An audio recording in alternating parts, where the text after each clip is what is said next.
Bueno, estamos en las puertas del parcial. Primer parcial.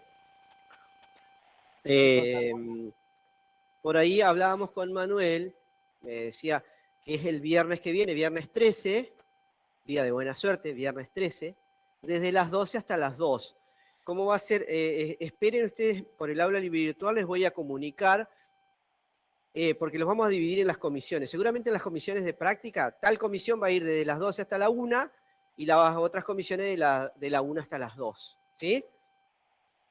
Por cuestiones de tiempo, seguramente el examen va a tener 40 preguntas en lugar de 50. ¿Sí? Y van a tener 45 minutos, 50 minutos para resolverlo. No se olviden de traer calculadora, aparte del teléfono o la computadora, porque lo tienen que hacer presencial. Me decía Manuel que en lo posible se aseguren de tener datos móviles, que pueden comprar entre 3 o 4 o 5 un paquete de datos móviles, 1 giga por ejemplo, y si la red de Wi-Fi acá se cae, que tengan para resolverlo. ¿Se entiende o no? Es como que prevean eso, por favor, para no tener ningún inconveniente en el examen. Y otra cosa que es fundamental, que les voy a aclarar ahora por el tema del examen. Tienen que estar presentes acá. ¿Por qué? Porque en el aula virtual yo cargo las comisiones, ¿se entiende o no? ¿Sí? ¿Qué pasa? Si cualquier estudiante de esa comisión se queda en la casa, lo va a poder ver al examen. Porque yo no tengo tiempo de anularlo. ¿Se entiende? Porque tomamos a las 12 menos 5 la asistencia y a las 12 ya se habilita, ¿se entiende? Entonces, lamentablemente no tengo tiempo de entrar por ahí a sacar un estudiante que no. Entonces, ha pasado en otras materias que un estudiante no vino presencialmente y lo hizo desde la casa. Y vino a reclamar que él lo había hecho, pero estaba ausente en la asistencia. El estudiante que está ausente en la asistencia acá, no sirve el examen que haga, por más que lo pueda hacer en el aula. Es más, estamos analizando la posibilidad de castigar a la persona que haga eso, porque es algo que no corresponde. El examen es presencial acá en la facultad. ¿Cuál puede ser la forma de castigar que lo estoy viendo yo? La persona que haga eso no tiene derecho al recuperatorio. Por ejemplo. Porque si no todos, si 2 personas hacen eso de 200, ¿sí? Los 198 van a decir, profesor, entonces ¿para qué me levanté yo? Vine a la facultad, me coordiné con los datos móviles y otra persona se va a quedar en su casa y va a hacer lo que quiere. ¿Se entiende? Y tiene razón. ¿Está? Así que sean, por favor, conscientes con eso que les estoy diciendo. ¿Está claro?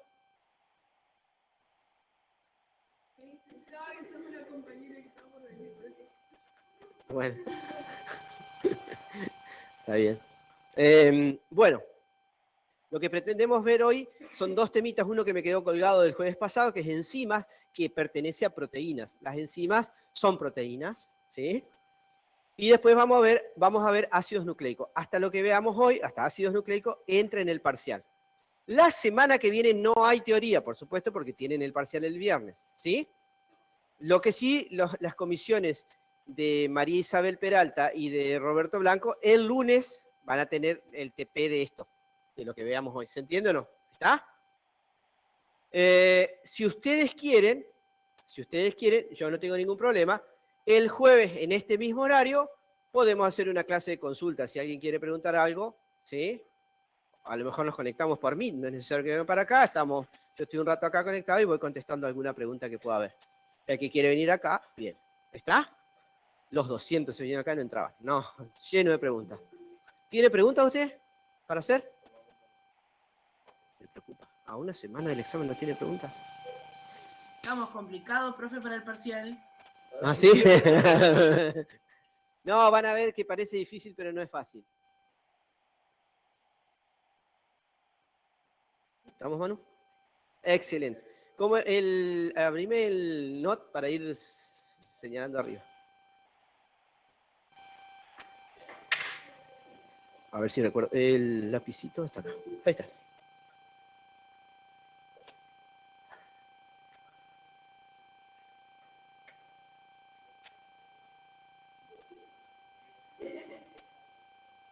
Ahí era, ¿no?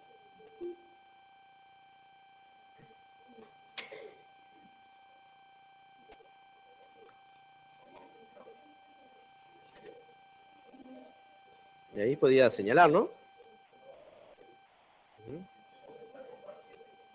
Sí, perfecto. Sí, estamos. Excelente. Bueno, gracias Manuel. ¿Qué haríamos sin vos? ¿Empezamos? Enzimas.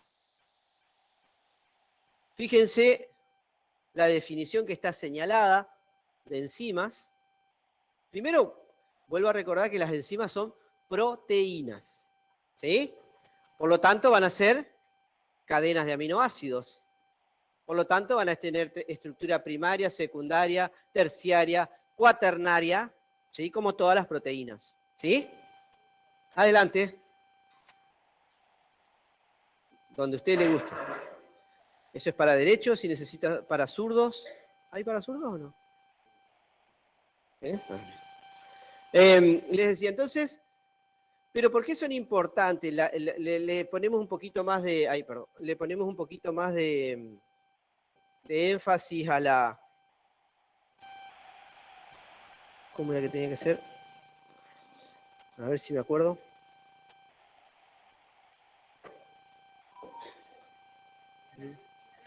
No, porque lo que quiero es correrla. A ver. Y no me lo corre. A ver. Acá. Y ahí de nuevo. Ahí está. Bien. Las enzimas son catalizadores biológicos.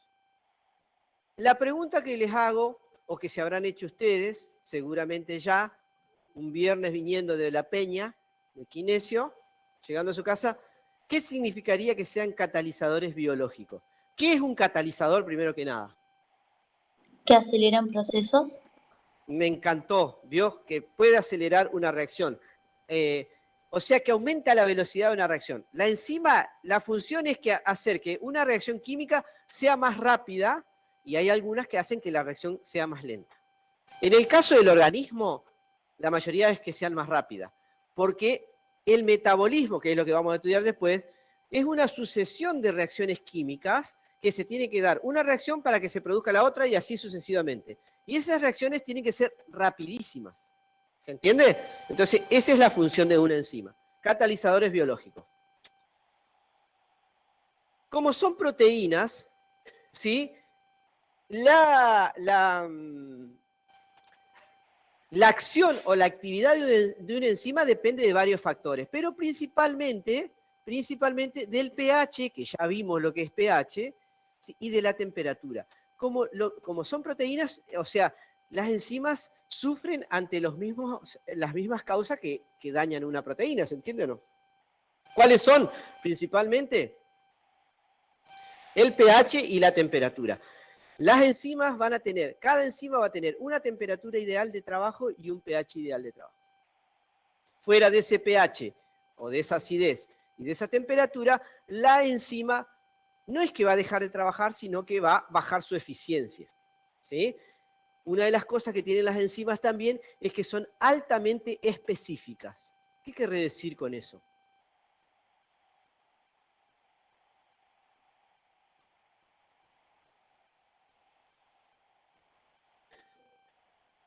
Sí, de a uno. Altamente específicas. Usted tiene cara de saber. Altamente específicas. ¿Pasa? ¿Pasa palabra?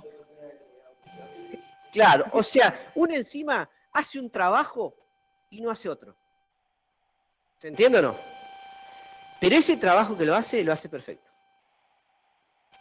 Por ejemplo, el trabajo de una enzima sería agarrar una proteína X, ¿sí? La proteína, ¿cómo es su nombre? La proteína Rocío, y vamos a suponer, la proteína Rocío está formada por 40 aminoácidos y hay una enzima que ataca a la proteína Rocío y la corta en el enlace 19. Y ninguna vez se equivoca, siempre en el 19. No es que un día se levanta y corta en el 18 y otro día el 21. No, siempre en el 19. Eso es específico, alta especificidad. Hace su trabajo, que es uno solo, lo hace perfecto.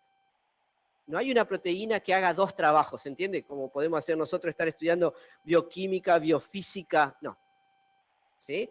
El día que el ser humano diseñe en el laboratorio, o sea, una enzima o un catalizador que no sea una enzima, con esa especificidad, la raza humana va a hacer un salto, digamos, de conocimiento como fue la computadora en su momento. ¿Sí? Hoy en día se sintetizan, digamos, catalizadores en un laboratorio, pero no se logra que tengan esa especificidad que tienen las enzimas, de hacer un trabajo perfecto. ¿Está? Bien. Dicho esto, paso.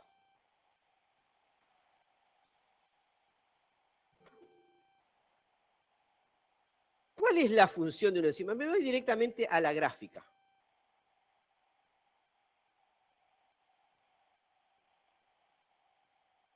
Fíjense la gráfica que tienen acá. El dióxido de carbono reacciona con agua para dar ácido carbónico. Esa es una típica reacción de la producción de gaseosas. La gaseosa no es otra cosa que un jugo de cualquier sabor que se le inyecta dióxido de carbono. Ese dióxido de carbono reacciona con el agua del jugo y genera este ácido carbónico que le da ese sabor particular a las gaseosas. Vieron que una gaseosa sin gas es horrible. ¿Sí? Bueno, lo que le da ese sabor característico que nos gusta se llama ácido carbónico. ¿Sí? Que es un ácido débil. Pero miren, lo que está en lila acá sería la energía. Esto es acá en el eje de las Y está la energía y en el eje de las X va cómo se produce la reacción. Lo que está en lila acá, ¿lila es este color? ¿Sí? ¿Dije bien? Bien.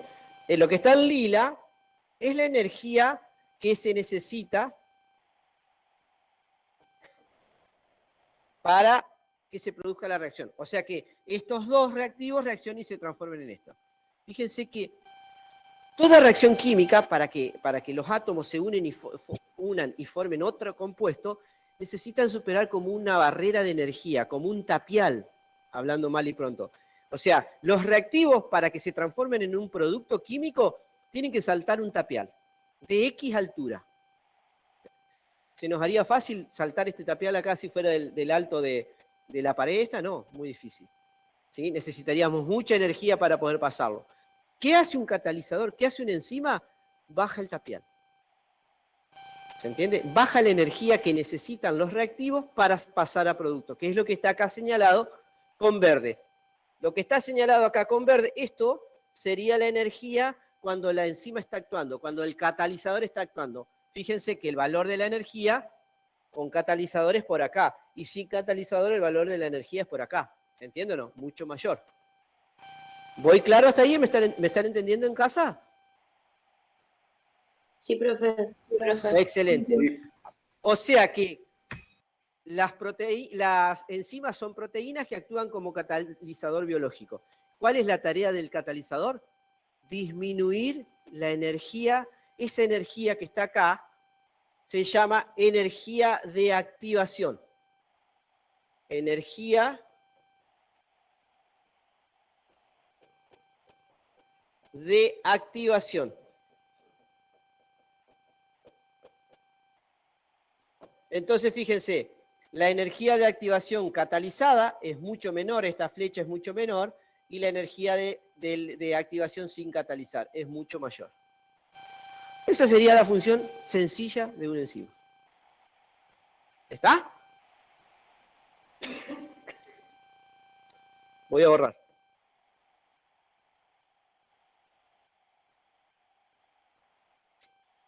¿Alguien dijo mate? No, pero ¿cómo? Eso no se pregunta. Es verdad, pero bueno, hagamos un sacrificio. Bien. Seguimos. ¿Se entendió hasta acá? Bueno, ¿cómo se nombran? Generalmente se sustituye el nombre del compuesto que catalizan o que actúan las enzimas y se le pone la terminación asa. ¿Sí? Las primeras enzimas se le cambiaba el nombre por la terminación ina, o sea, de dónde atacan o dónde actúan por la terminación asa o ina, ¿sí? Y ya vamos a ver algunos ejemplos.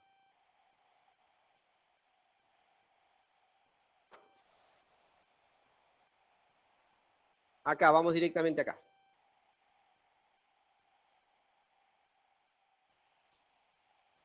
Fíjense. Una clase de enzimas se llaman óxido reductasas. Óxido reductasa. ¿Qué hacen? Atacan reacciones de óxido-reducción.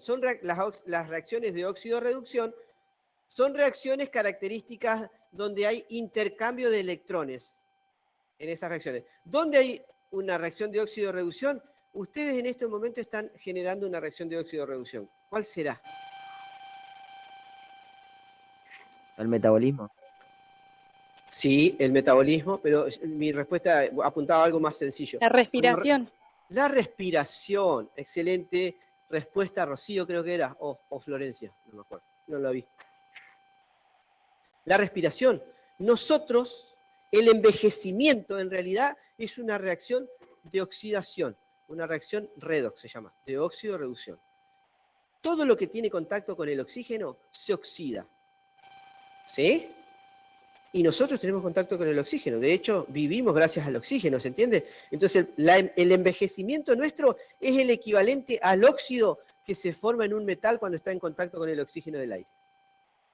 Eso sería. Por eso aparecen tantos compuestos que el marketing resalta la parte antioxidante. Retarda el envejecimiento. ¿Se entiende o no? ¿Está? Porque un antioxidante actúa en contra de lo que hace el oxígeno, de la oxidación. ¿Vamos hasta acá? ¿Sí? Bien. Transferasas significa que transfieren grupos de una, como dice acá, transfiere un grupo entre dos compuestos. Un grupo funcional se refiere. Yo tengo un compuesto que hay un grupo amina, hay una enzima que lo corta y lo pone en otro compuesto. Hablando mal y pronto. ¿Sí? Las hidrolasas son las que producen reacciones de hidrólisis, o sea que la reacción con agua de algún compuesto. Bueno, las liasas, adición o eliminación de grupos a un doble enlace sin hidrólisis. A veces hay un doble enlace carbono-carbono, que hay unas enzimas que lo rompen y hacen unir otro compuesto sin necesidad de formar agua. ¿Sí? Y así sucesivamente.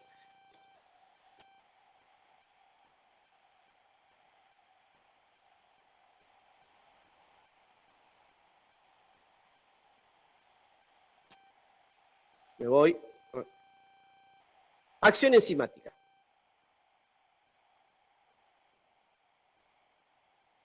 ¿Qué sería la acción enzimática? O sea, ¿cuál es la acción de la enzima? ¿O cuál es el objetivo de una enzima?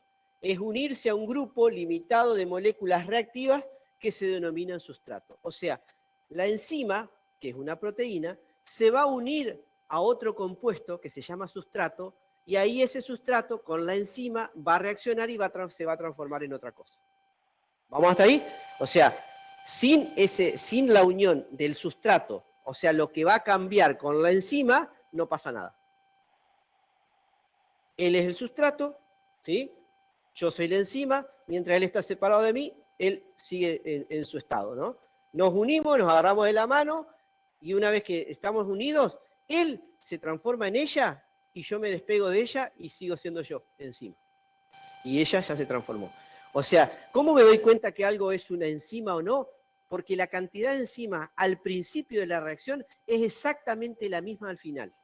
No interviene en la reacción química, ¿se entiende o no? No es que se transforma parte de la enzima en producto, no. La enzima solamente es como el puente para que él se transforme en ella. Exactamente. ¿Se entiende o no? Ojo el piojo con eso. Pregunta de examen. ¿La enzima interviene en la reacción? No.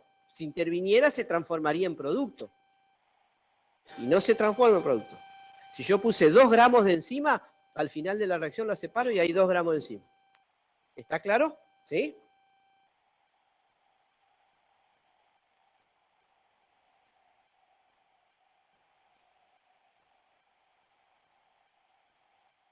¿Cómo trabaja la enzima? Me voy directamente al gráfico. Esto que está acá, que vemos acá, es el gráfico de una enzima. Tiene una parte verde, ¿sí? Todo es una proteína.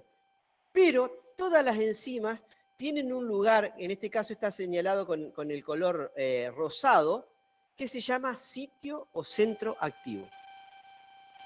¿Sí? Más conocido como sitio activo en realidad. ¿Sí? Y estos, bueno, lo que está en celeste son residuos de la misma proteína que son polares, por ejemplo. Entonces, ¿qué es lo que va a pasar? Para que la enzima actúe, el sustrato, o sea, lo que va a cambiar, se tiene que unir acá, en esta parte. Vieron que yo decía que me unía a él. Bueno, no es que yo me uno en cualquier lugar. Tiene que ser en un determinado lugar que se llama sitio activo. Si el sustrato no se une en ese lugar, ella no actúa. ¿Se entiende o no? O sea, no solo tiene que haber la unión entre la enzima y el sustrato para que haya la reacción, sino que el sustrato se tiene que unir en el lugar adecuado. Si el sustrato se tiene que unir acá, ahí se va a producir. Si el sustrato se une acá, no se produce nada. ¿Sí? Toda la reacción se activa cuando el sustrato se une en el sitio activo de la enzima, formando un complejo que se llama enzima-sustrato. Y acá lo tienen, miren. Fíjense acá, ¿cómo es el sustrato? Tiene una zona apolar, que es lo mismo que el centro activo, y una zona polar. Cuando se unen, fíjense, esta sería la enzima ampliada, el sustrato se va a unir rosado con rosado, ¿se entiende o no? Y ahí se va a formar un complejo que se llama enzima-sustrato. Una vez que se forme eso, va a empezar la reacción y este sustrato, se va a transformar en el producto. Y después se va a separar de nuevo de la enzima. ¿Está claro? Vieron que parece difícil, pero no es tanto, ¿no?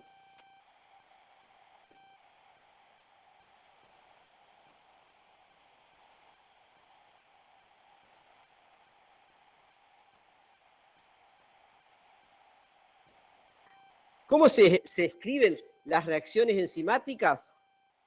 De esta manera. Lo tienen acá. En el paso 1, la enzima se une con el sustrato, formando el complejo enzima-sustrato. Y ese complejo enzima-sustrato reacciona liberándose la enzima nuevamente y el producto. Esa es una reacción típica enzimática. La enzima se une al sustrato, forma el complejo enzima-sustrato y ahí se separan enzima y producto propiamente dicho. Suele tomarse ese esquema. Que ustedes lo tienen que completar, digamos.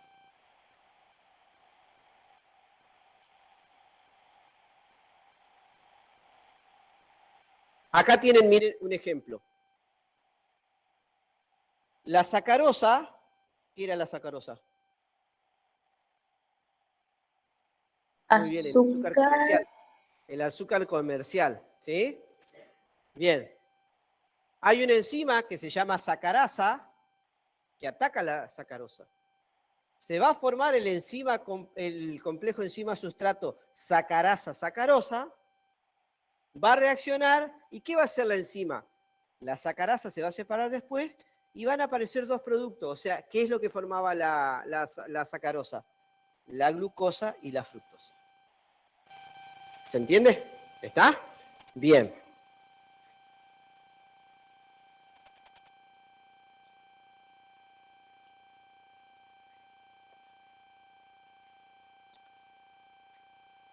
A ver, que no me acuerdo el título de ¿cuál era? Ah, bien. Sí, me voy a ir un poquito más arriba. Hay dos modelos para explicar cómo se unen el sustrato, o sea, nuestro reactivo químico, con la enzima. Hay dos modelos. Uno se llama modelo llave-cerradura y el otro de ajuste inducido. ¿Qué dice el modelo llave-cerradura? Que la unión, para que haya una unión entre el sitio activo de la enzima y el sustrato, funciona como si fuera una cerradura de la puerta. O sea que el sitio activo sería la cerradura y el sustrato la llave. Que yo no puedo usar otra llave que no sea la de esta acá para que funcione la cerradura. ¿Se entiende o no? ¿Está? Y hay otro modelo, el del ajuste inducido, es que dice que no, que hay algunas enzimas que si el sustrato no tiene la forma adecuada con el sitio activo, medio que se acomodan entre ellos y tratan de que entre igual. ¿Se entiende? Es como que hacer que una cerradura puedan entrar 2 o 3 llaves, o que la llave se pueda moldar para que ande. ¿Se entiende o no? ¿Está? Eso sería más o menos lo de ajuste inducido y de llave cerradura. Y la mejor forma de ver esto es a través de dibujos. Esto sería el modelo, fíjense acá, vamos a hacer con rojo, el modelo llave cerradura. Fíjense, el sitio activo tiene esta forma de B, ¿sí? Y el sustrato tiene una forma de B acá, ¿se entiende o no? Entonces, como es llave cerradura, esto dice que el sitio activo es rígido y en la parte del sustrato también es rígida, no se puede modificar. Solamente va a haber actividad enzimática cuando el sustrato tenga exactamente la misma forma del sitio activo. ¿Se entiende? En cambio, el de del ajuste inducido, fíjense que acá el sitio activo tiene esta forma, mientras que el sustrato sigue teniendo la B. Pero ¿qué es lo que pasa? Supone que el sitio activo se puede ir modificando de tal manera que ajuste bien con el sustrato y pueda funcionar. ¿Se entiende o no? Vamos hasta ahí, son los dos modelos que se usan para explicar cómo es la unión entre la enzima y el sustrato que va a reaccionar.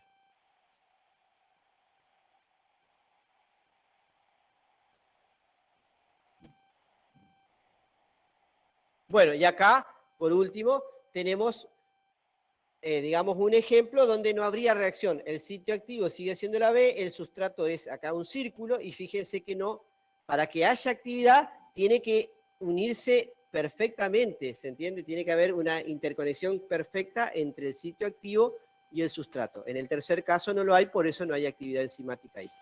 O sea, ese sustrato no sería atacado por la enzima. ¿Está?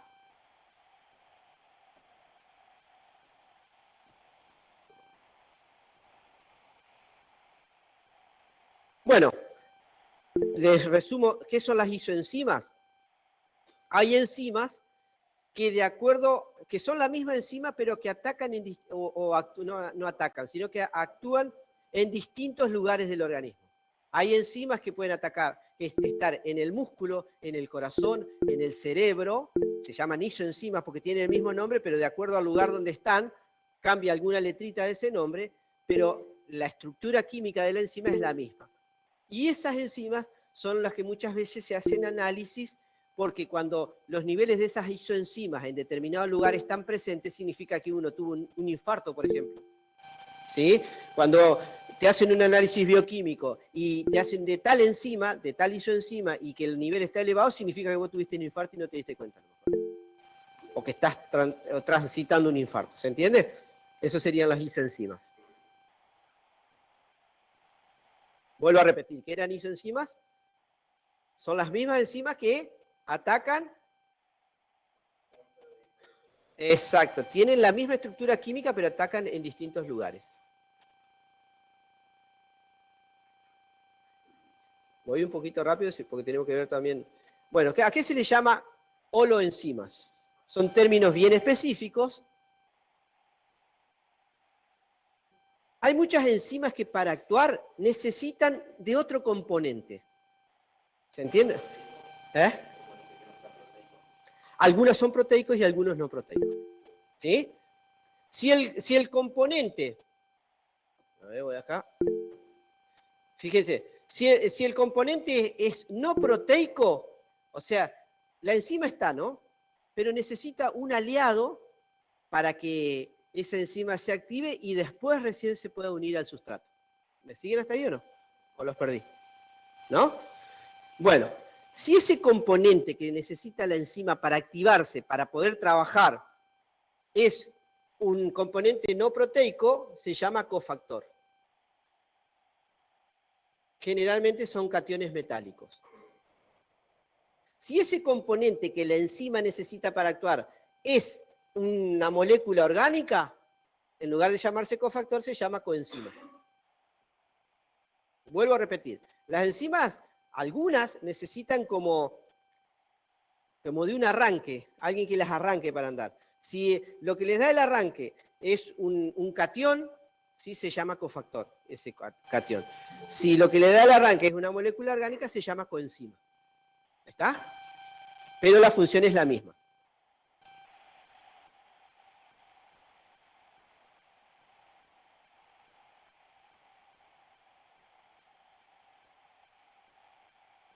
Si la parte que activa la enzima era una molécula orgánica o una proteína, se lo llama apoenzima a esa parte proteica. Y la unión, ¿sí?, de la molécula completa se lo llama holoenzima. O sea, ¿qué sería la holoenzima?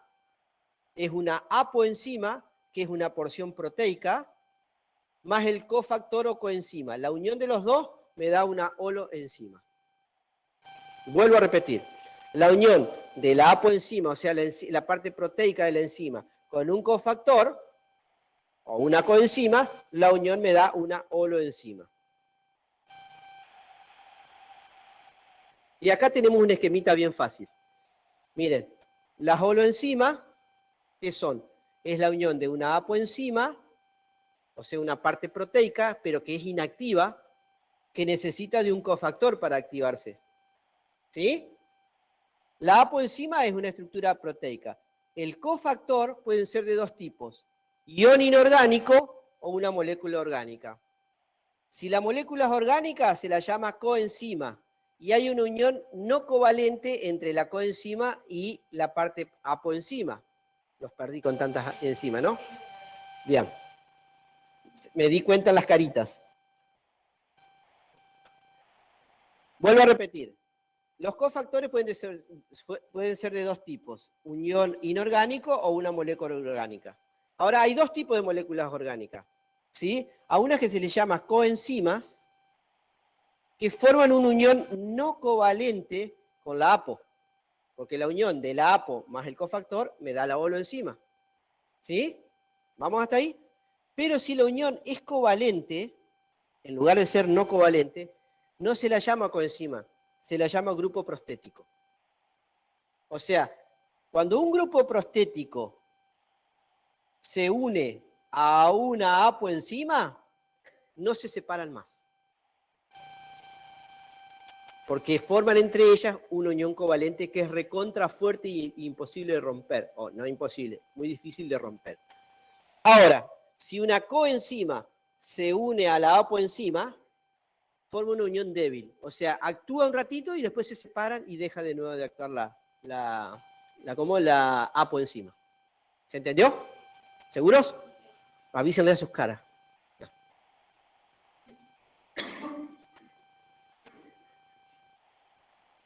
¿En casa entendieron?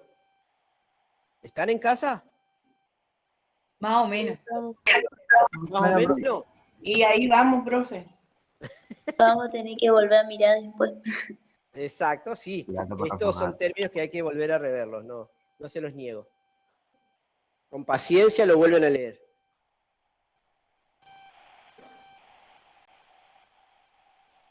Bueno, ¿vieron las coenzimas? ¿Vieron? Fíjense acá, miren, vamos de nuevo al gráfico. Coenzimas, ¿sí? ¿Qué eran las coenzimas? Moléculas orgánicas, que se unen débilmente a la apoenzima. Exacto, para formarlo, o sea que actúan un ratito y se separan. ¿Cuáles son las coenzimas más comunes? No más comunes, sino que encontramos en nuestro organismo. Las vitaminas. Las vitaminas actúan como coenzimas. O sea que son cofactores que se unen débilmente, ¿sí?, a la apoenzima, trabajan y después se separan. Y se desactiva de nuevo la enzima. Deja de actuar. ¿Cuáles son las que mejores funcionan como coenzima? Son las vitaminas hidrosolubles. ¿Sí?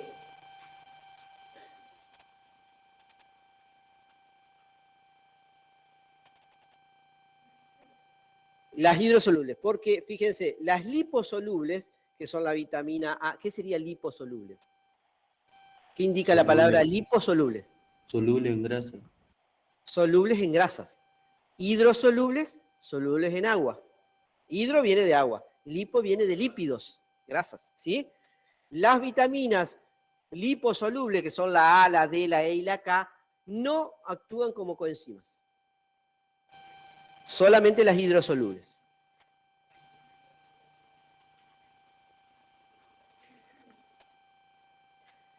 ¿Qué factores afectan la actividad de una enzima? Habíamos dicho al principio de la clase. La temperatura y el pH principalmente. ¿Sí? Va a haber, cada enzima tiene un pH, mire queridos, tiene un pH y una temperatura adecuada. ¿Cuál les parece que sería el pH adecuado de las enzimas que actúan en nuestro organismo y la temperatura adecuada? ¿Neutro? Y cercano al neutro, sí. Pero qué 7, bien. como algo el ¿Usted pH y se levantó a las 6 de la 37 mañana y estuvo grados. estudiando el apunte antes? ¿Tanto no? O sea, cercano a 7, la neutralidad, ¿sí? Y la temperatura corporal. De 37. Porque si una enzima que actúa en nuestro organismo, su temperatura ideal es a los 5 grados, estamos fritos, tenemos que estar muertos para que actúe, ¿se entiende o no? Entonces, es a la temperatura corporal.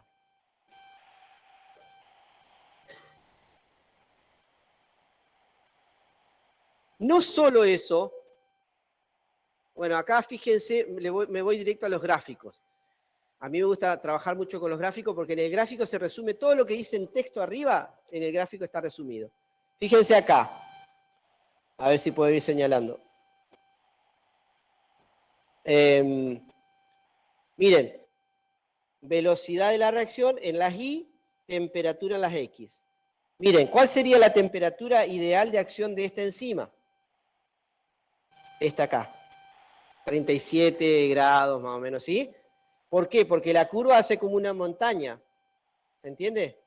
La velocidad de acción va aumentando hasta acá, pero después empieza a bajar. Si yo sigo aumentando la temperatura, empieza a bajar. ¿Por qué empieza a bajar? Porque no nos olvidemos que las enzimas son proteínas y la temperatura desnaturaliza las proteínas. Y acuérdense, desnaturalizar, ¿qué significaría? Relaciónenlo con la estructura terciaria de la proteína, que eran globulares o fibrosas, ¿se acuerdan o no? ¿Sí?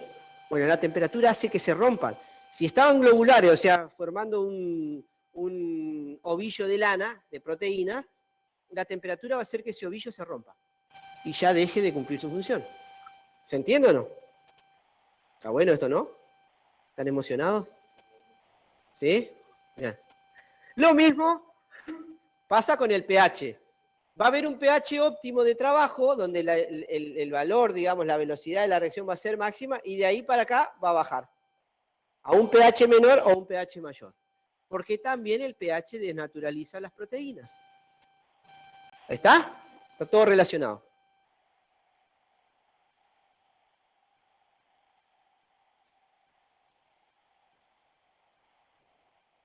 ¿Qué pasa si yo aumento, o qué pasa cuando yo tengo una cantidad de proteína y le empiezo a aumentar más sustrato?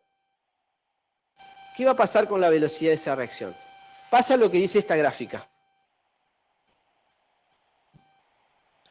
Fíjense, esto es la concentración de sustrato, o sea que a medida que me vengo para acá, en el eje, la concentración de sustrato va aumentando. Y esta es la velocidad de reacción. Fíjese qué pasa con la velocidad de la reacción.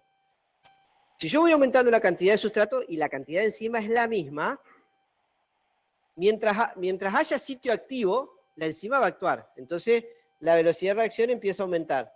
Hasta que llega un momento que cuando todos los sitios activos están ocupados de las enzimas, por más que agregue sustrato, no va a haber sitio activo donde actuar. Entonces, la velocidad de la reacción va a quedar en forma de meseta. ¿Se entiende? O sea que siempre la enzima, si aumento la concentración de sustrato, va a alcanzar un máximo de velocidad. A partir de ahí no aumenta más, por más que le eche kilos y kilos de sustrato. ¿Por qué? Porque ya no hay más sitios activos disponibles. ¿Se entiende o no? La cantidad de sitios activos es como que estemos jugando al juego de la silla. ¿Se entiende? Los sitios activos serían la cantidad de sillas que hay. Si hay 10 sillas disponibles y 100 personas, ¿hasta cuándo se van a ir sentando? Hasta que se ocupen las 10 sillas. Después, por más que entre más personas, no hay sillas disponibles, no se van a poder sentar. ¿Se entiende o no? Así verlo de una forma más sencilla.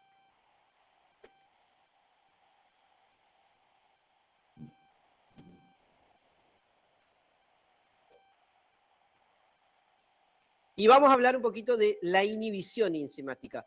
¿Cuándo se inhibe la acción de una enzima? Hay dos caminos. Primero, que la enzima deja de actuar cuando hay inhibidores, cuando hay algo que no deja que cumpla su trabajo. Eso se llaman inhibidores. Hay inhibidores irreversibles y reversibles. ¿Qué significaría inhibidores irreversibles? Que una vez que esos inhibidores actuaron,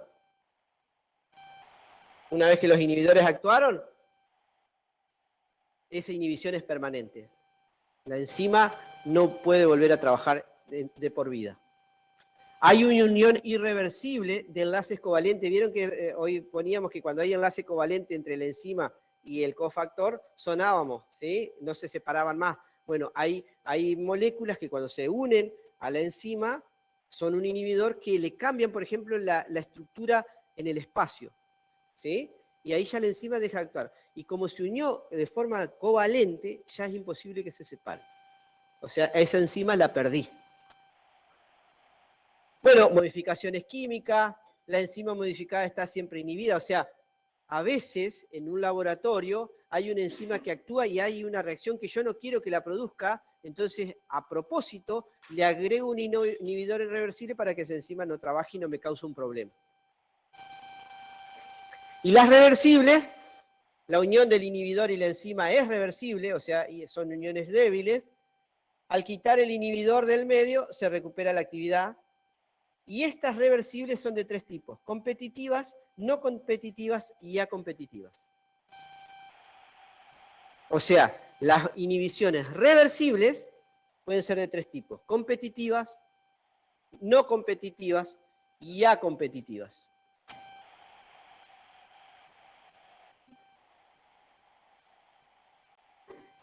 ¿A qué le suena competitivas? ¿Quién? El inhibidor. En las competitivas, el sustrato compite con el inhibidor por el sitio activo de la enzima, ¿se entiende o no? ¿Está? A ver, ¿cómo sería? Con la misma silla, ¿sí? O sea, la silla nos podemos sentar él y yo, ¿sí? Pónganse que él es el sustrato y yo soy el inhibidor, ¿sí? El que llega primero a la silla gana, pero si yo soy el que gano, inhibí la enzima. Ahora, si él se sienta, la enzima trabaja, ¿se entiende? Ahí, o sea, competitiva se refiere a competir por el sitio activo de esa enzima. ¿Y las no competitivas qué será? Que no compite por la silla. Que no compite por la silla, pero ¿por qué no compite? O sea, en otro lugar. Claro, ¿qué es lo que pasa? En la no competitiva, el inhibidor se va a unir en otro lugar diferente al sitio activo. Y cuando se une en un lugar diferente al sitio activo, le cambia la estructura geométrica en el espacio del sitio activo, entonces ya el sustrato no puede entrar. ¿Se entiende o no? Ustedes acuérdense, a ver si me ven ahí. Si este es el sitio activo, el sustrato tiene que calzar perfecto, ¿sí? Supóngase que yo pongo, este sería el inhibidor no competitivo acá, y cuando este se pega acá, este se cierra. Automáticamente el sustrato ya no puede entrar. ¿Se entiende? Ahí sería no estoy compitiendo por el sitio activo. Le cambió la estructura al sitio activo y este ya no puede entrar. ¿Se entiende o no? Y la competitiva es bastante parecida. Lo vamos a ver en el gráfico.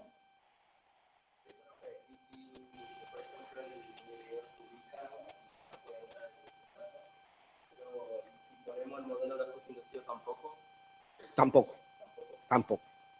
Sí, tampoco. Por eso se le llama inhibidores. Bueno, y en el A competitivo, a ver si estamos acá, es exactamente lo mismo. Fíjense, a ver si lo puedo graficar acá. En el A competitivo, Esto sería la enzima, el sustrato se une a la enzima, pero está el inhibidor que también se une, y una vez que se une, no deja actuar a la enzima. Ahí sería acompetitivo. ¿Está? Y a ver qué más tenemos de enzima, creo que nada más. Y ya está. Lo que sigue de velocidad de enzima y eso, en el apunte ni lo vean. Porque para eso tengo que enseñarles cinética química, que no es el objetivo. ¿Ahí está? Bueno, no viene mal, pero si te falta tiempo no lo reveas. Esto de acá, de cinética enzimática, no lo vean, ¿sí? Solamente se lo explico rápidamente. ¿Cómo se calcula la velocidad de una enzima? La velocidad de acción de una enzima. La velocidad de acción de una enzima es una constante K. Es una constante K, esta constante, que es particular de cada reacción química, multiplicada por la concentración del sustrato, concentración molar, o sea, moles por litro, elevado a un coeficiente alfa que se llama coeficiente de reacción, que se lo determina experimentalmente. O sea, cada reacción tiene un coeficiente de eso. Entonces, cuando yo lo conozco, reemplazo todo eso y puedo calcular la velocidad de una reacción. ¿Sí? Solamente eso. O sea, ¿qué se les puede preguntar? ¿De qué depende la velocidad de reacción de una enzima? Depende de la concentración del sustrato, ¿sí? Del coeficiente de reacción y de una constante K. Nada más. ¿Está? Profesor, ¿Sí? la ¿Va? pregunta. Sí. En el inhibidor A competitivo, ¿qué pasaba cuando se unía el sustrato? No te entendí nada. En el inhibidor A competitivo, Sí. ¿qué pasaba cuando se unía el sustrato? El sustrato se une a la enzima, digamos, y después Ajá. recién se une el inhibidor. Y una vez que, si no estuviera el inhibidor, ahí ya la enzima empezaría a actuar. Pero como está el inhibidor se une en otro lugar y ahí impide que pueda trabajar la enzima.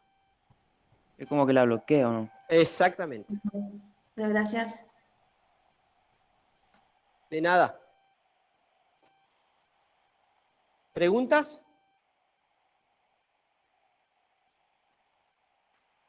¿Ninguna?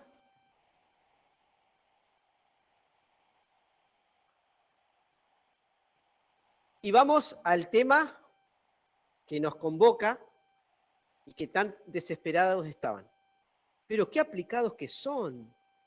Bien, todos con los apuntes, algunos ya rayados. La pregunta es si están rayados por los que están acá o fueron rayados años anteriores. ¿Años anteriores? Está perfecto, no hay problema. Bien. Ácidos nucleicos. No es tan complicado este tema. ¿Cuáles son los ácidos nucleicos? ¿Cuáles son los ácidos nucleicos? Profe, una ADN y pregunta. ARN. ADN y ARN. Y ARN. Bien. ¿Por qué se les llamará ácidos nucleicos?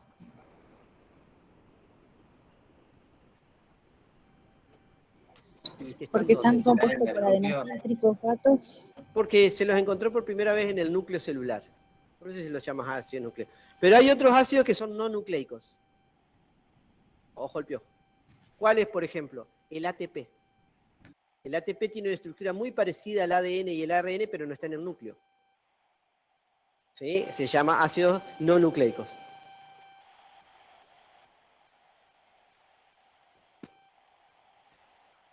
Bueno.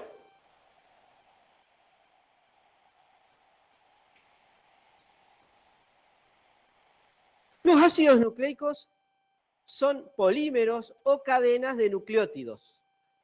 ¿Les suenan esas palabras? Guillermina. Paula. ¿Paula? Bien, Paula. Son cadenas de nucleótidos. ¿Sí? Josefina. ¿Giane? Ah, gianelia. Gianela. Bien. ¿Y por qué dijiste Josefina? No. Pensé que te trajo un mal recuerdo una Josefina. Bien, entonces, son cadenas de nucleótidos. ¿Qué son los nucleótidos? Es la unión de 3 compuestos. Bien fácil. ¿Cuáles son esos compuestos? Los que están acá. Una base nitrogenada, que ya vamos a ver las características. Un azúcar. ¿Y cuál es ese azúcar siempre? Ribosa. O un derivado de la ribosa. Desoxirribosa. Y un ácido fosfórico. Esas 3 cosas forman un nucleótido. Y el ADN y el ARN son cadenas de nucleótidos. Entonces, vamos a prestar más atención en esto, porque de acuerdo a esto, ¿sí?, es el nombre de los nucleótidos y es lo que le va a dar, digamos, las características a ese ADN o a ese ARN. ¿Está?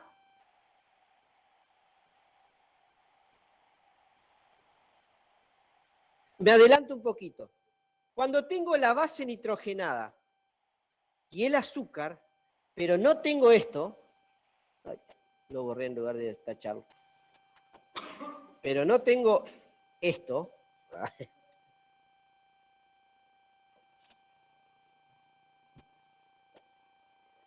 o sea que esto no está, en lugar de nucleótido se llama nucleósido. Vuelvo a repetir, nucleótido necesito 3 cosas. Base nitrogenada, azúcar y ácido fosfórico. Pero si no tiene el ácido fosfórico se llama nucleósido. Cambio la T por la S.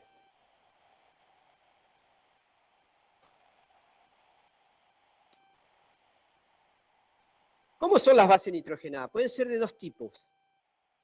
Una, que son muy parecidas o derivan de este compuesto, que se llama pirimidina, que es un anillo, un solo anillo. ¿Pirimídicas y púricas era? Ajá. Por eso se llaman pirimídicas, porque viene de pirimidina, o púricas, porque viene de purina. ¿Sí? La pirimidina, recuerden, es un solo anillo, que tiene nitrógenos ahí, y la purina o las púricas tienen doble anillo, uno de 6 lados unido a uno de 5. ¿Estamos hasta ahí? Por supuesto que ustedes tienen que aprender a reconocerla de lejos, pero no es que le voy a preguntar esta estructura. ¿Entienden? No pasa por ahí el examen. Entonces, existen en el ADN 2 bases nitrogenadas. 2 purinas. Fíjense, la purina es la que tenía los dobles anillos, ¿no? Una base nitrogenada que se llama adenina y la otra guanina, que se la expresa directamente con la letra A y la letra G. Esas son bases nitrogenadas púricas o derivados de la purina. Y en el ADN también existen 2 bases nitrogenadas derivadas de la pirimidina, que son la citosina y la timina. Adenina, guanina, timina, citosina. Eso se lo tienen que acordar como su documento. Adenina, guanina. Bien, excelente.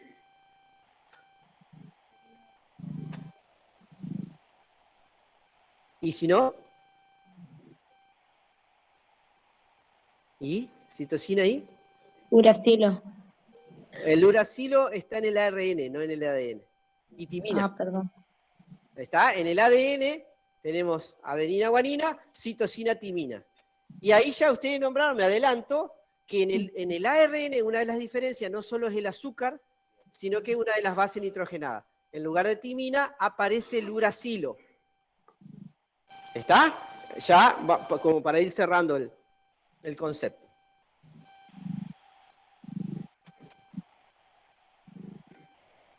Bueno, lo acabamos de decir. Acá tenemos, digamos, las estructuras de las bases nitrogenadas. La citosina, la timina, que están, la citosina está en el ADN y el ARN, la timina solo en el ADN, el uracilo está solo en el ARN. Y después la adenina está en los dos, y la guanina está en los dos. ¿Sí? ¿Se entiende? Eso lo tienen que tener bien clarito y no confundirse para el examen. Vamos al tema de los azúcares. Recuerdan que eran la ribosa y la desoxirribosa. Y acá tenemos la estructura.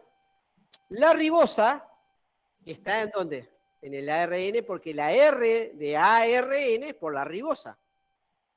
¿Sí? Ácido ribonucleico.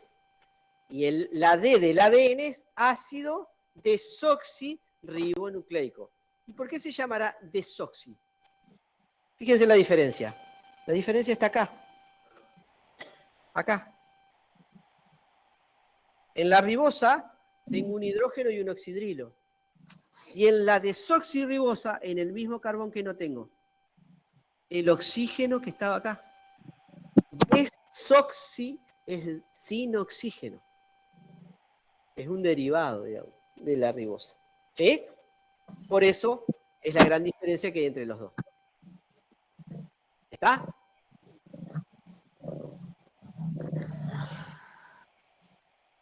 Fíjense acá, solamente les señalo la ubicación de los carbonos. Carbono 1, 2, 3, 4 y carbono 5. Recuerden esa ubicación, porque la vamos a necesitar en lo que viene.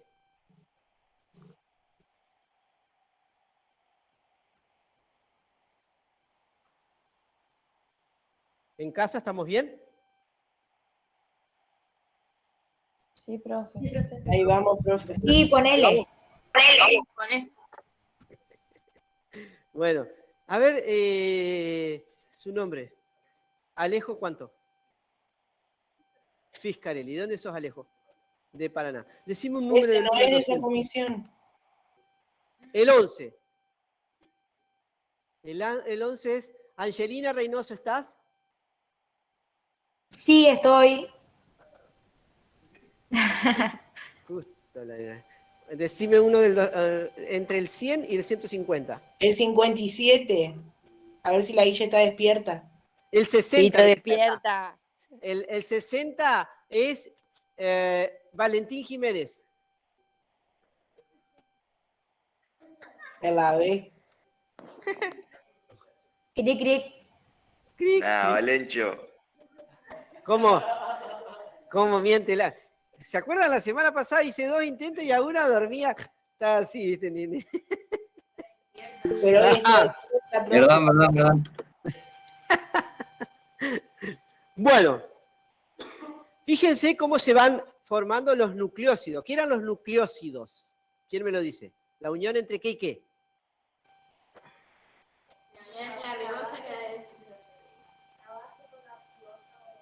Ey, profe, O sea, ahí veo en el grupo que me estaban llamando a mí, me está haciendo el desayuno, vale la aclaración. incomprobable. Bueno, ahora vamos a tu casa y desayunamos todos juntos para ver si es verdad, Valentín. El nucleósido está formado por una purina o una pirimidina. Claro, o sea, una base nitrogenada Y un con el azúcar. azúcar. ¿Se entiende o no? ¿Y cómo se unen? Acá está, miren. Por ejemplo, la adenina y la ribosa. ¿Cómo se unen? Se va a unir el nitrógeno, a ver si lo puedo señalar acá. Este nitrógeno se va a unir acá. ¿Sí? Entonces se va a formar agua con esto y va a quedar esta unión que está acá. ¿Se entiende? Se une el nitrógeno de la adenina en el lugar del oxidrilo del carbono 1 de la ribosa. ¿Sí? Y cuando se unen, que forman el nucleósido, a los dos nombres se los comprime, entonces se los llama adenosina. ¿Está? Y ese enlace se llama glicosídico. ¿Cómo se llama el enlace? ¿Cómo? Glicosídico. Amén. Parece que están rezando todos, bien. Ajá, glicosídico, bien. Entonces, adenosina, ¿qué sería? La unión de la adenina con la ribosa. Eso es un nucleósido.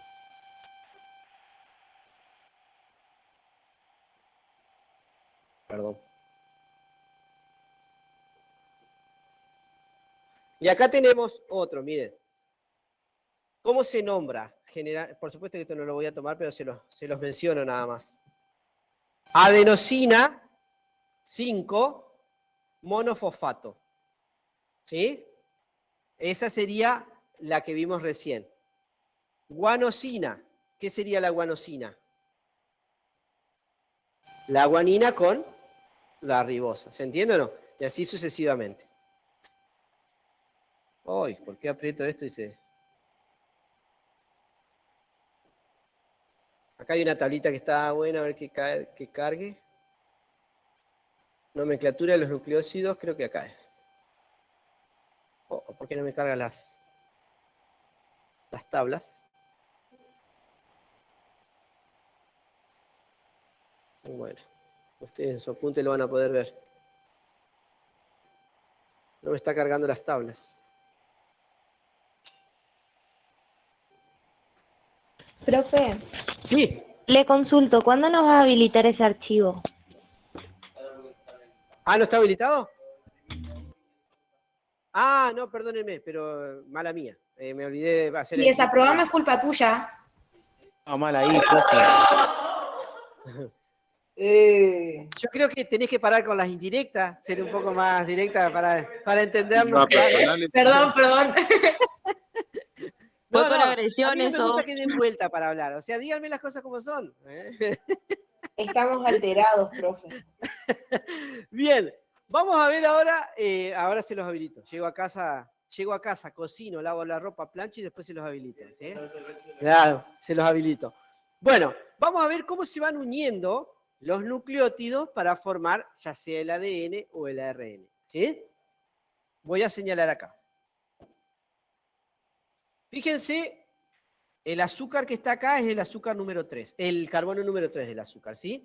Y este es el carbono número 5. En el carbono 5 siempre está el fosfato y en el carbono 3 hay un oxidrilo.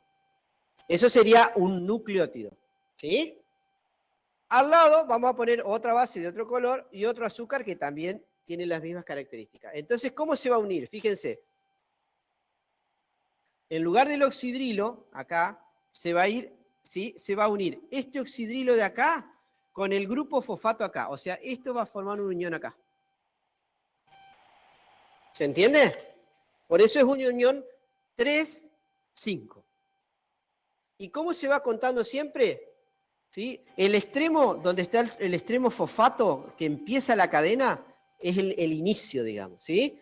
Entonces se dice, esto es un extremo 5 y termina con un extremo 3. ¿Dónde termina? Siempre con un oxidrilo. O sea, siempre cuando se va uniendo, empieza con un fosfato y termina con un oxidrilo. Entonces este sería un sentido 5, 3. Les resalto eso porque el ADN son dos cadenas, donde una va con una estructura 5-3 y la otra va al revés, 3-5. ¿Se entiende? Para que lo entiendan cuando lean en el apunte. Por eso lo resalté a esto. ¿Lo puede repetir, profe? Sí, cómo no.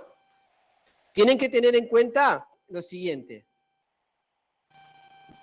Que ustedes, cuando tengo, esto sería un nucleótido, ¿no? El carbono 3 del azúcar y el carbono 5. Fíjense en eso. Entonces, ¿qué va a pasar? Este carbono 3 de acá se va a unir con este oxígeno de acá. ¿Sí? Entonces va a formar esta unión que está acá. ¿Sí?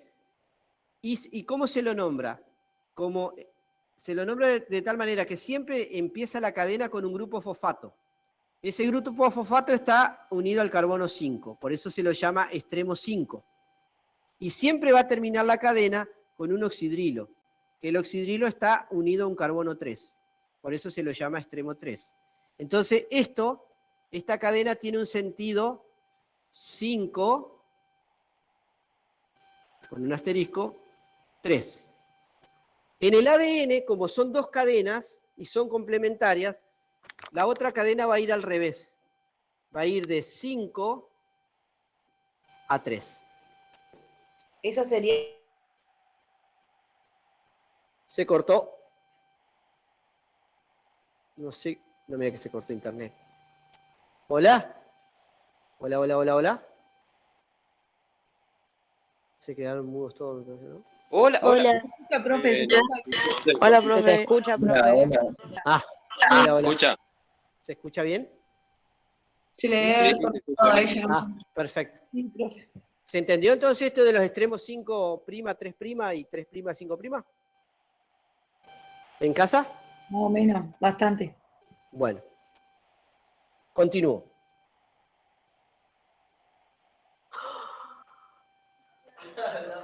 Ah. Acá tienen, bueno, lo mismo, fíjense, extremo 5, 3, 5, 3, 5, 3, ¿se entiende? Y siempre para arriba, ¿sí? La base nitrogenada correspondiente, ¿sí? ¿Por qué vean este esquema? Porque después yo les voy a explicar cómo sería en el ADN, digamos, ¿sí? Generalmente se hace esta estructura así, ¿sí? Con la base y todas las bases nitrogenadas hacia arriba, que sería la A, la C. Saben un montón, ¿eh? Ya están para probar, ¿eh? Bueno, y Y bueno, acá lo mismo, ya con estructuras químicas.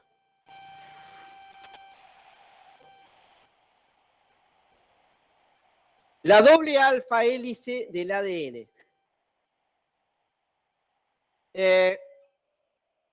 Fíjense, en los años 40, dice acá, biólogos descubrieron que siempre en el ADN la cantidad de adenina que hay es igual a la de timina y la de guanina igual a la de citosina. Eso se encontraron en el laboratorio. Entonces trataron de explicar por qué siempre en el ADN hay esa cantidad que son iguales. ¿Sí? La relación 1 a 1 de esos. Y ahí, bueno, los que lo crearon los que crearon el modelo del ADN como lo estudiamos ahora son Watson y Crick. Y ellos plantearon lo siguiente. Que el ADN tiene una doble alfa hélice, ¿sí? Que como vimos recién, una va en dirección 5', 3' y la otra complementaria, al revés. Y que siempre en la complementaria, la adenina de una va a estar enfrentada a la timina de la otra y la guanina de esta con la citosina de la otra. ¿Se entiende? Por eso se llaman bases complementarias. Entonces siempre en el ADN va a estar una adenina de una hélice enfrentada a una timina de la otra. Y siempre que aparezca una guanina en esta, va a estar enfrentada a una citosina de la otra. ¿Sí? ¿Se entiende? ¿De qué manera? Acá tienen el esquema. Fíjense, y les voy a resaltar esto porque esto sí es importante que ustedes lo tengan en claro. Miren, tengo adenina y timina. Esta adenina es de una de las cadenas y esta timina es de la otra, ¿se entiende o no? ¿Por qué se enfrentan y se unen de esa manera? Porque entre la adenina y la timina pueden formar dos enlaces puente hidrógeno. Mientras que cuando aparece la citosina, que se une a la guanina de la otra, aparecen tres enlaces. A ver si puedo cambiar acá, porque si no hago esto no me deja avanzar. Estamos acá. Fíjense, acá, cuando tengo guanina, citosina, tengo tres enlaces puente hidrógeno. 1, 2, 3. ¿Sí? Por eso aparecen enfrentados de esa manera. Le da mayor estabilidad. Por lo tanto, en un ADN que haya más guanina, citosina, va a ser más difícil de romperlo que cuando haya adenina, timina. Porque guanina, citosina se une mediante tres enlaces y los otros mediante dos. ¿Se entiende? Está, como que le da más rigidez estructural.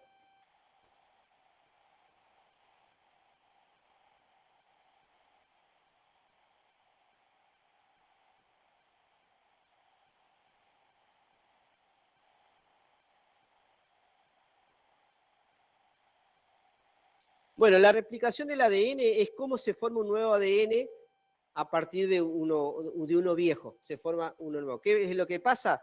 Yo tengo el ADN, las dos alfa hélices, va a aparecer una enzima que las va a separar y automáticamente se va a empezar a formar la complementaria en una de las ramas y la complementaria en la otra, dando origen a dos ADN hijos. Cada fracción de ADN se lo llama gen. Y cada gen después se transforma en una proteína. Y esa es la información genética. O sea, la información genética, ¿cómo se transmite la información genética de una generación a otra? ¿Cómo Bruno, si yo veo una foto de la mamá y del papá, voy a ver que tiene similitud de los dos? ¿Cómo se transmitió las características de Bruno de sus abuelos, de sus tatarabuelos hasta él? ¿Sí? Mediante genes, mediante proteínas, porque los genes después se transforman en proteínas. Justamente, esa es la forma en que la información genética se transmite de una generación a otra, en forma de proteínas. Eso les tiene que quedar claro. Porque todo el mundo te dice, sí, el ADN es la información genética. Ajá, ¿y cómo lo lee el cuerpo? El cuerpo aparecen los ARN, que son 3, que uno le saca una fotocopia al ADN, otro ARN se va al ribosoma donde está la síntesis y le transmite, mirá, tenés que buscar este aminoácido, este, y otro ARN forma la proteína. Y esa información después se traslada a otra parte del organismo. ¿Está? Bueno, les resumí ahí un poquito lo que viene.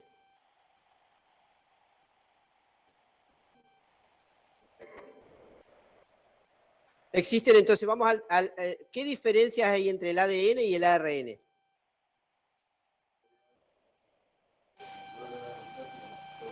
El ADN está formado por una pentosa de desoxirribosa. Ajá. Y el ARN por una pentosa de ribosa. Bien, primero el azúcar, diferente, como bien dijo, no vi quién era, Emiliana dijo ribosa y desoxirribosa, primera diferencia grande. Segundo, me lo dice acá, aparece el uracilo de base nitrogenada en lugar de timina. El ADN tiene la timina y el ARN el uracilo. Exactamente. Y aparte el ARN no es doble alfa hélice, es una sola. Es sola. ¿Sí? Doble alfa hélice es el ADN, el ARN es una sola alfa hélice. ¿Está? Muy bien. Existen 3 tipos de ARN. ¿Sí? El ARN mensajero, ribosómico y el de transferencia. ¿Sí? Cada uno tiene sus funciones, como recién les dije yo. El ARN, me pasé, me parece. El ARN mensajero lleva la información genética desde el ADN en el núcleo a los ribosomas, que es donde se sintetizan las proteínas que están en el citoplasma. O sea que es el que saca la fotocopia del ADN. ¿Sí? El ARN mensajero.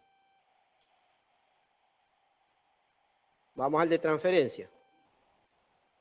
Es la más pequeña, interpreta la información genética del ARN mensajero, o sea, el de transferencia lee, ¿sí?, esa fotocopia, ¿sí?, y lleva los aminoácidos específicos al ribosoma para la síntesis de la proteína. ¿Sí? O sea, el de transferencia lee la fotocopia del ARN mensajero y dice, bueno, para hacer tal proteína necesito este aminoácido, ese. ¿Se entiende? Y recuerden que había... Ya va. El de transferencia era específico. No te entendía, Marena. Que el de transferencia era específico. Ajá, es tal cual. Y entonces, ¿qué es lo que pasa? Por eso es importante lo que hablábamos, la relación con las proteínas. Vieron que yo les decía que ahí había algunos aminoácidos que eran esenciales, que yo los tenía que ingerir con la comida, porque si no hay alguna proteína que no se sintetiza, por lo tanto hay alguna función que no se cumple. ¿Se entiende o no? O sea, ¿quién es el que busca los aminoácidos? El ARN de transferencia. ¿Vamos? Bueno, acá tenemos la forma. El ARN de transferencia es parecido a un trébol, ¿sí? generalmente siempre empieza, digamos, acá en esta parte donde comienza, de acuerdo al triplete que hay acá. ¿Por qué? Acá. ¿Sí? Me da la señal de comenzar una síntesis o terminar. ¿Se entiende? Y acá, esto que se llama anticodón, también este triplete de bases nitrogenadas, me dice, ¿sí? Es el complementario del ADN que está leyendo. ¿Se entiende o no? Hace esa lectura. Por supuesto que yo esto se los menciono, pero no los tomo porque es demasiado químico para que ustedes lo aprendan. ¿Qué más? Síntesis de proteína. Bueno, acá estaría más o menos resumido cómo se hace esa síntesis de proteína. La replicación, que es donde se abre el ADN y justamente se replica cada una de las alfa hélices. La transcripción, ¿sí? Que es la formación del ARN mensajero, ¿sí? Y después se lee, viene la traducción y la síntesis de proteína. Ahí en 3 pasos tenemos cómo se genera una proteína, que eso sí lo tienen que saber, pero no lo otro en detalle de lo químico. Si lo quieren leer, está perfecto, pero no es parte de lo que queremos que sepan. Bueno, la transcripción ya la dijimos.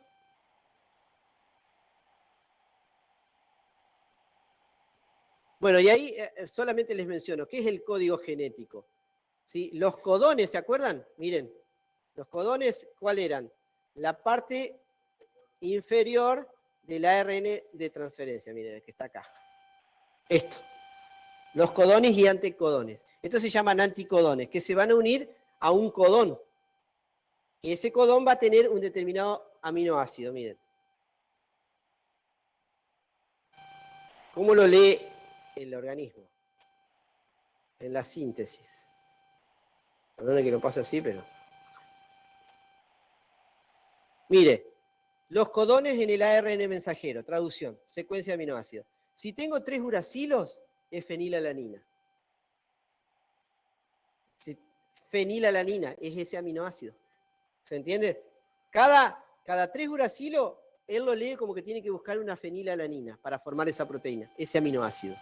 ¿Está? Y después acá tiene una tabla con cada uno. Miren, 3 uracilos, fenilalanina. Uracilo, citosina, también es una fenilalanina. Uracilo, adenina es una leucina. O sea, esos 3 codones, la unión de esos 3 codones, sintetiza o busca un determinado aminoácido. ¿Sí? Claro, el código genético. Sí, totalmente. ¿Está? ¿Y cuándo se empieza a sintetizar una proteína? Cuando aparece por ejemplo, adenina, uracilo, guanina, ahí comienzo a la síntesis de proteína. ¿Y cuándo se termina la síntesis de proteína? Cuando aparece uracilo, adenina, ahí para. Esa es la forma de leer cuándo comienza a sintetizar, qué aminoácidos trae y cuándo paro de sintetizar esa proteína, si no podría estar indefinidamente. Hay modificaciones genéticas en bacterias, por ejemplo, en la Escherichia coli, esto ya es bioingeniería. En la industria láctea, yo lo llevo a mi campo, digamos, para hacer queso se usa una enzima que se llama pepsina, que está originalmente en el estómago de las vacas, ¿sí? O de los terneros. Pero hoy se le sintetiza en un laboratorio. ¿Qué se hace? Se modifica genéticamente la estructura de una Escherichia coli, una cepa determinada, y esa Escherichia coli sintetiza esa proteína. O sea, se modifica el ADN para que la proteína, esa Escherichia coli, continuamente esté segregando pepsina, y que no pare nunca. Esa es una modificación genética para hacer una síntesis de un compuesto. ¿Se entiende? Le pongo la señal de que empiece, pero que no termine nunca. ¿Sí? Esa es una forma en el laboratorio que se hace. Bien. Seguimos. Antes se extraían los estómagos de los animales para poder... Totalmente. Antes se cortaba el estómago, pedacitos se agregaban en la leche que tenía esa enzima para hacer los quesos. Totalmente. Miren la cara que me hacen, pero es rico un queso, ¿o no? ¿Eh? No, no sabés lo... No, no. No me digas eso, te lo pido por favor. Bueno, síntesis de proteína, si quieren lo leen, pero no tomamos síntesis de proteína. ¿Y qué más nos queda? Creo que nada más. Creo que nada más de lo que me interesa a mí. Solamente, ¿qué hora es? Para cerrar, entonces. Tienen que saber sí o sí para cerrar, ¿no? O sea, no pueden venir al examen si no saben cómo se forman cada una de las macromoléculas, las estructuras básicas. ¿Se entiende? O sea que una proteína es cadena de aminoácidos y saber qué es un aminoácido. ¿Se entiende eso? Si no saben eso, ni aparezcan. Las funciones de cada macromolécula. ¿Para qué las estudiamos? Si no sabemos las funciones.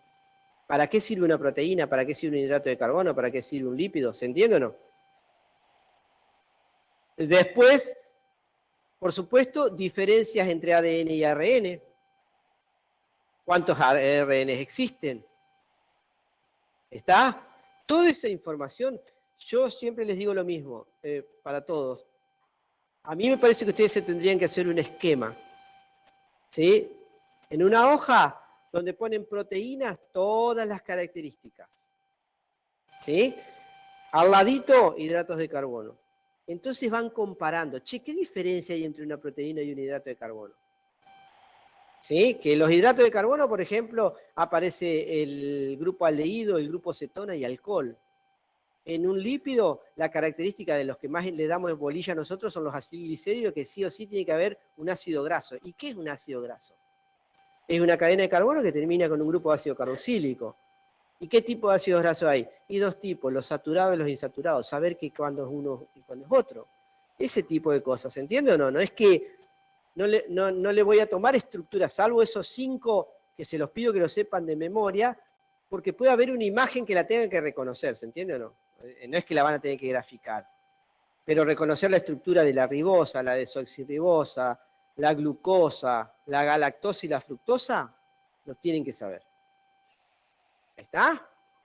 Y bueno, y después de unidades de concentración, saber qué son las unidades, qué es lo que significa cada una. ¿Qué significa molaridad? Moles por litro. ¿Qué significa porcentaje masa-volumen? Gramos de soluto por cada 100 mililitros de solución. Saber eso, ¿se entiende o no? Y la calculadora, ¿por qué? Porque si les damos para resolver el problema, ustedes van a tener que señalar cuál es la correcta. O sea, ya va a estar un resultado y ustedes van a tener que corroborar. Tengo una solución de tal pH o de tal concentración de protones. ¿Cuál es el pH de esa solución? Ustedes lo van a tener que hacer en su calculadora y señalar cuál es el valor correcto. ¿Se entiende o no? A eso me refiero. ¿Está? O sea que si quieren, se traen unas hojitas para ir haciendo cálculos ahí si lo necesitan en la mesa. ¿Está claro? ¿Sí? Gente en casa, ¿alguna pregunta? Háganme la asistencia, por favor, antes de irse. La fecha de hoy, bioquímica y nombre completo. Profe, ¿Sube el material hoy, entonces? ajá, que suba el material. Sí, ahora llego a casa y lo habilito. ¿Y el de la clase que viene también lo sube? No, porque la semana que viene no hay teoría. Ah, bien, perfecto. Listo, gracias. ¿Este viernes? ¿Y no podemos Chicos, hacer repaso? No, la semana que viene solamente tienen el práctico los chicos del día lunes. Porque el día lunes van a hacer este práctico de lo que vimos hoy, ¿se entiende o no? Mañana, los de los viernes tienen mañana lo que hicimos hoy. Y el lunes lo que hicimos hoy. Pero después, el jueves y viernes de la semana que viene, no hay práctico. Y el lunes tampoco, porque yo tengo que volver a dar otra teoría para después. ¿Se entiende o no? Profe, ¿Sí? ¿este tema entra en el parcial? Sí, hasta acá entra. Genial, gracias. En el segundo parcial entra hemoglobina y todo metabolismo. Metabolismo de hidrato de carbono, metabolismo de proteínas y metabolismo de lípidos. Profe, ¿cuántas preguntas eran? Van a ser seguramente 40 preguntas. Y calcularle 45 minutos. porque es rápido. Puede haber algo para responder una palabra o señal. Voy a tratar de no hacer señalar. No, porque yo considero que hay algunos chicos que van a estar con el celular, que se les complica contestar. ¿Está? ¿Alguna otra pregunta? Entonces, ¿lleva calculadora también? Sí, por favor. ¿Y la tabla también, La profe? tabla periódica, la calculadora, un par de hojitas para hacer algunos cálculos si tienen que señalar algún cálculo, algún resultado. Y recuerden lo siguiente, venir el horario que corresponde, porque la asistencia es muy importante. Antes de empezar a habilitarles el examen, tienen que estar acá por lo menos, si va a ser a las 12, a las 12 se habilita, estén todos a las 12 menos 10 o 12 menos cuarto acá, para organizarlos, para tener tiempo de tomar asistencia y que a las 12 se le habilite y pueden hacerlo. ¿Está? ¿Llevamos documento, profe? ¿Eh? ¿Llevamos documento? Sí, traigan documento, por favor. O libreta universitaria, lo que tengan. No, les decía lo siguiente, porque encima no nos podemos extender, porque el tiempo que tenemos de aulas es de las 12 hasta las 2. ¿Se entiende? O sea, el primer grupo se tiene que ir a la 1 menos cuarto para tener tiempo para tomar asistencia, para que tenga, para terminar. ¿Está? Tenemos que ser bien aceitaditos en esa parte. Bueno, si no tiene más preguntas, el que ya hizo la asistencia acá se puede retirar. Un gusto verlos. Profe, Sí. ¿va a ser tipo todo múltiple choice o va a Sí. haber de completar alguna oración también? Completar alguna oración puede ser, o agregar alguna palabra que falte, etc. Claro, bueno. Pero no tan largo porque muchos chicos pueden estar con el celular nomás. Listo. Gracias. Adiós. Adiós.